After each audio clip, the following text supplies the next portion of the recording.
confirm. Kita confirm dulu macam mana.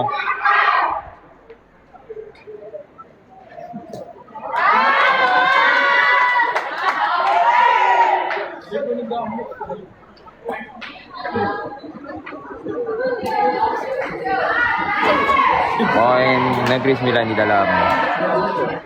1-5. Itu yang trouble tu. Itu yang trouble tu. 1 bola makan 5. Makan 4. 1 biji bola makan 4 dah sekarang ni.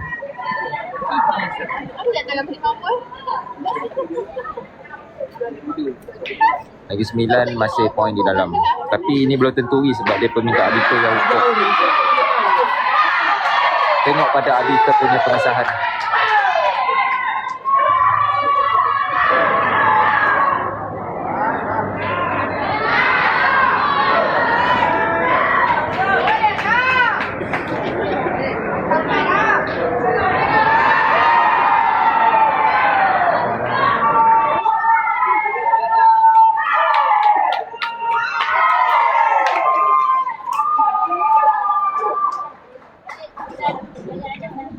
Ya.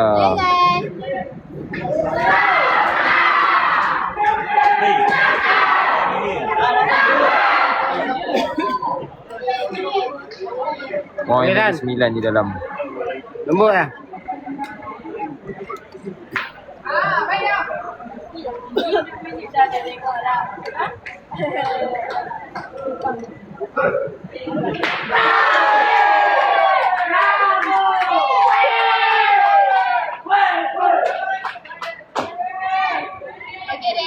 Sangkut pula Hafzan di bawah. Jangan tekan lepas itulah. Buat tengah.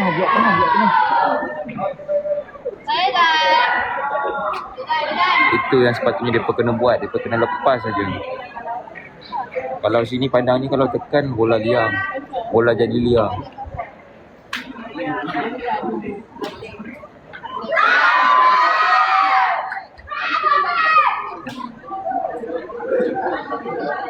Masa berbaki 1 minit. Nanti ada tambahan 1 N.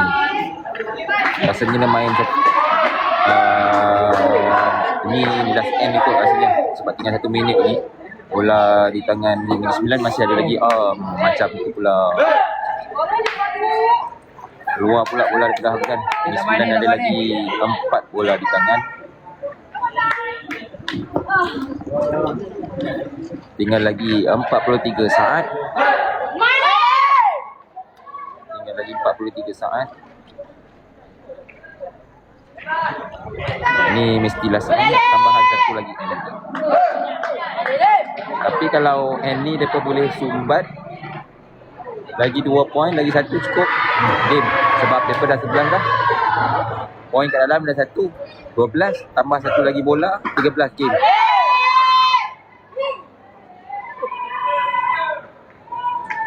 Mereka nak masuk 1 je lagi. Masuk 1 game, mereka banyak lagi bola, ada 4 biji kat tangan.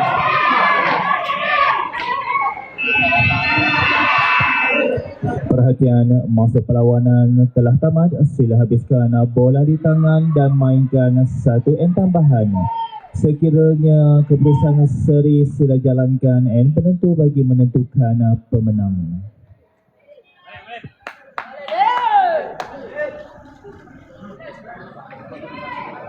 Kalau Penang kalah, kita tak tahu lagi sebab ini baru Swiss game kedua. Nanti dia akan main Swiss game ketiga. Kalah lepas tu baru nanti kita akan tengok ranking berapa. 16 yang terbaik akan pergi